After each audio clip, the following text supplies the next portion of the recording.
So basically, my expectations were kind of destroyed. I don't know what else to say.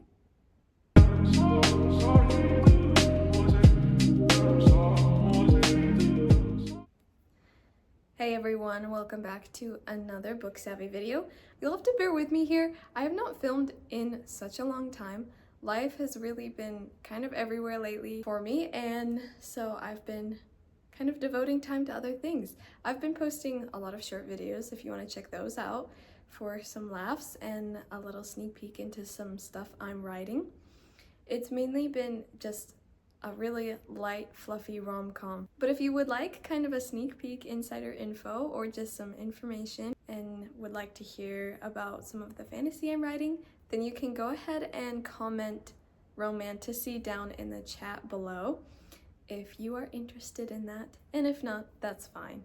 Because today we're going to talk about Losing Wendy by T.A Lawrence.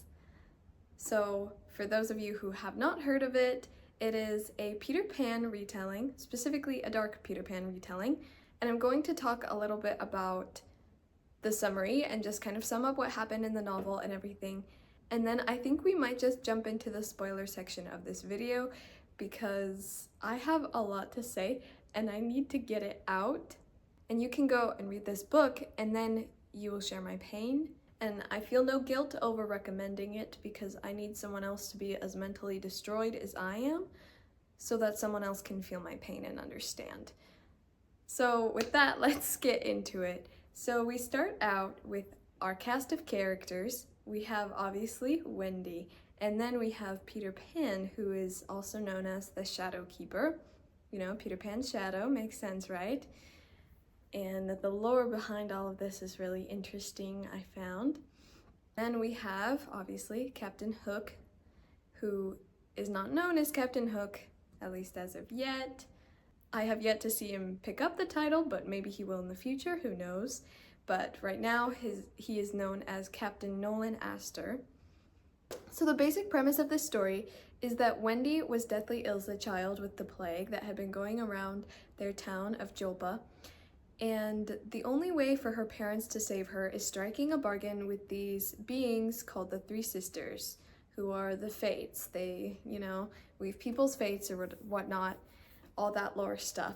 And so for some reason, this particular fate, this sister, makes her parents promise that in exchange for saving Wendy's life, she will be promised to the Shadow Keeper, Peter, on her 20th birthday, unless she finds a husband before then. So basically we start off in the story where all they're trying to do is find Wendy a husband any means necessary. So basically on her 20th birthday, they hold a last-ditch effort to find her a husband. She hasn't been able to find a husband so far because of a mating mark that appeared at a certain age and time. And for some reason, this deterred a lot of people. So her family was basically desperate at this point, or her parents were. So they hold this ball. But of course, to keep the story going and getting started, things have to go wrong horribly. And in enters Nolan Astor, aka Captain Hook, trying to steal her away, just as the Shadow Keeper comes. Eventually, she ends up going with Peter, the Shadow Keeper, and convinces him to take her brothers along too. So they get to Neverland and things are going well, so we think. But of course, stuff starts to happen, things get interesting and progressively scarier. Lost boys are starting to go missing and are being found dead. It gets really, really crazy. Like, the further you get into this book, the progressively crazy it gets. I'm the kind of person that's kind of going to guess a lot of plot twists. I don't know why. I guess I'm just good at assuming patterns of novels. But this one, while it had a lot of things I was fully expecting, there were some things that surprised me. But now that Wendy and her brothers are in Neverland with these lost boys and things are happening, basically their whole goal becomes staying safe as well as finding out who the murderer is. So there are a lot of murder mystery elements inside this story, as well as her romance with Peter and a little bit with Captain Hook. It's definitely a love triangle, but things get really, really complicated later on. So for those of you people who do like dark fantasy, this is just the book for you, I think. It actually had a lot of Shatter Me and A Court of Thorns and Roses elements in terms of Wendy's mental state and just some of the elements to the story. Obviously still based off the Peter Pan world and everything. For anyone who doesn't like dark stories as much, I wouldn't recommend particularly. I found the first book to be fairly okay in the beginning, and it got more dark towards the end. It wasn't too much for me. I personally don't read dark fantasy very often. I have a certain tolerance level. This one was fine for me, and the next book, I have read it at this point, and I will do a review for that one as well. But I do think that one was slightly higher than the first book in my own opinion.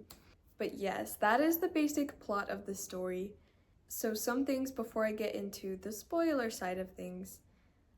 One thing I wanted to mention was how much I appreciated Wendy's character in the beginning, because she doesn't just start out as this world-hardened, battle-ready feminist monster looking to destroy the world and everyone in it.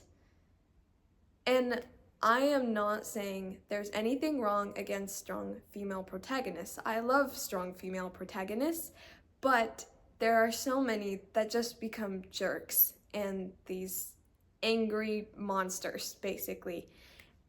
And in stories, I prefer diversity. I need people and not just what has happened to people and pure reaction. I need actual character. And this is a little ironic, honestly, as Wendy's character, part of her entire thing is that she almost doesn't yet. She starts out meek. She starts out quiet. And then she has to build up to gaining that strength. She has to build up to finding out her own identity versus what everyone has told her to be her whole life, trying to please those around her to be desired by society. And she has to find out what she herself is and wants to be, as well as keep herself and her brothers safe.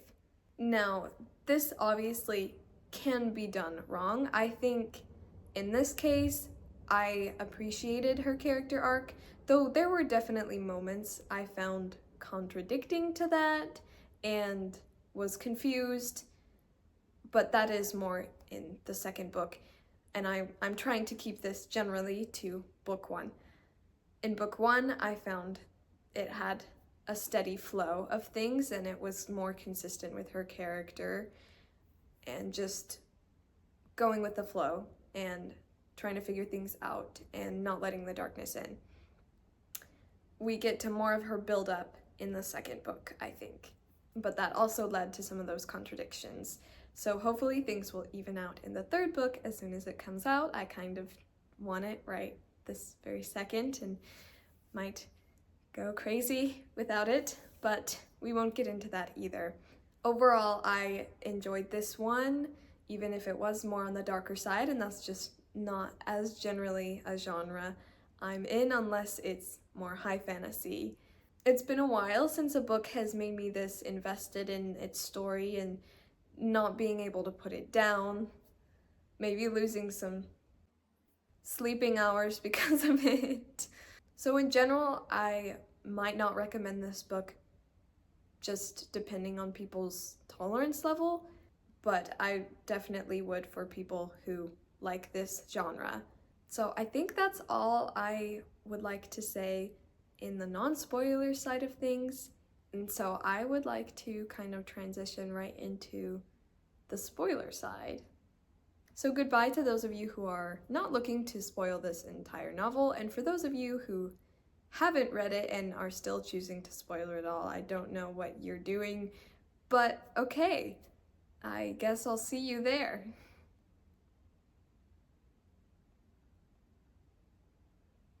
So as I kind of said in the very beginning, this book destroyed kind of a lot of my expectations, but not necessarily in a bad way. So I first heard about it from social media and was told that this is a book with a romance between Wendy, Peter Pan, and Hook. I knew it was a love triangle, but I assumed based on what it was advertising that I would be rooting for Hook the entire time. I thought this was more of a villain's story, and it was. Again, they were kind of both villains. But I just assumed that I would be rooting for Hook the whole time. In the case of this first book, that was not the case at all, and I was simply not expecting that.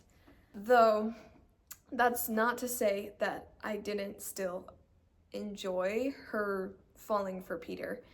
I thought she was very good at creating that yearning sensation with her subtle intrigue, subtle touches between Wendy and Peter.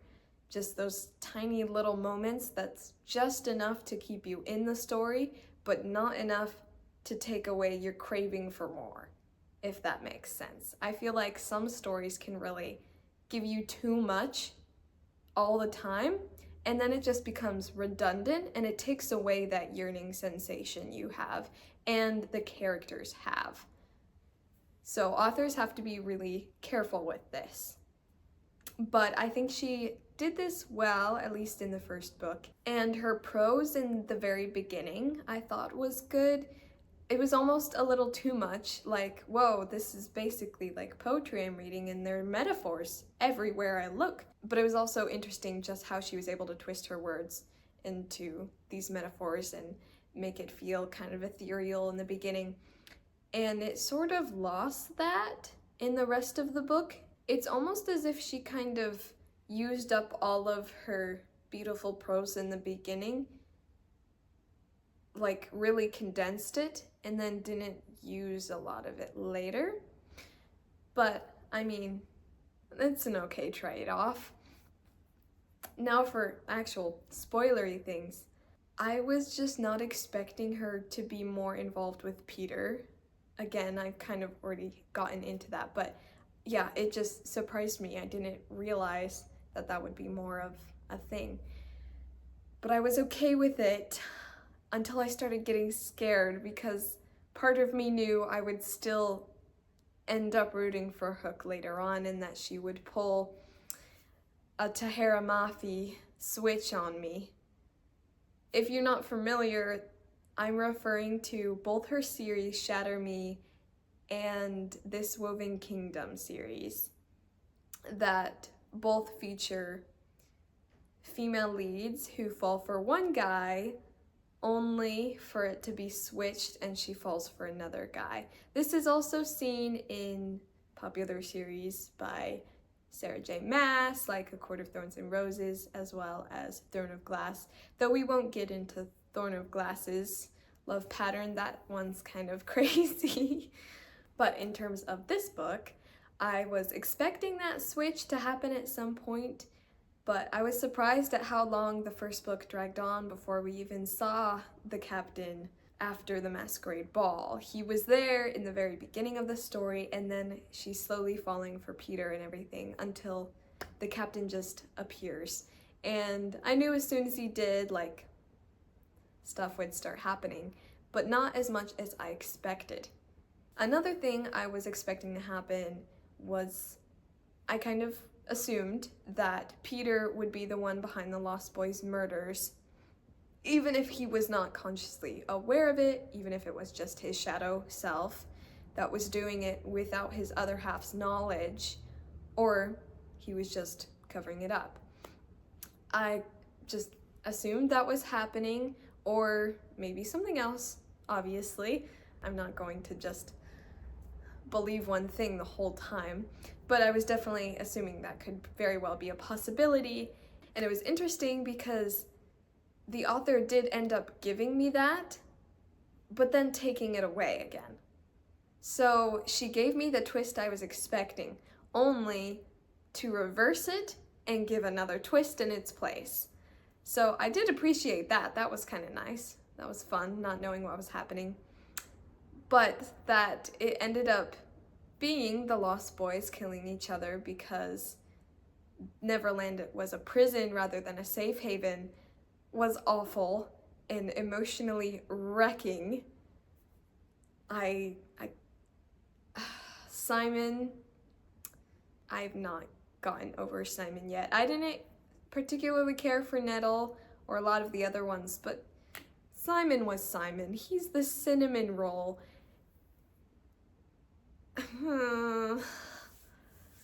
Yeah, that's gonna take a while for me to forgive.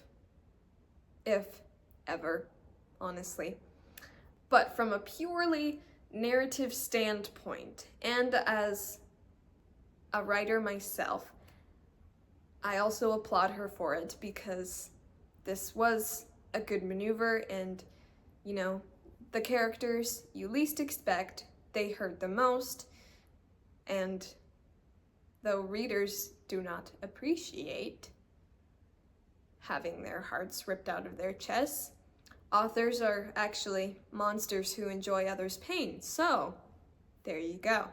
Now that may end up being all I say, honestly, so then I can give more detail on what's happened in book 2, Freeing Hook, and also look back on book 1 as well, and, you know, connect the dots for everyone a little bit.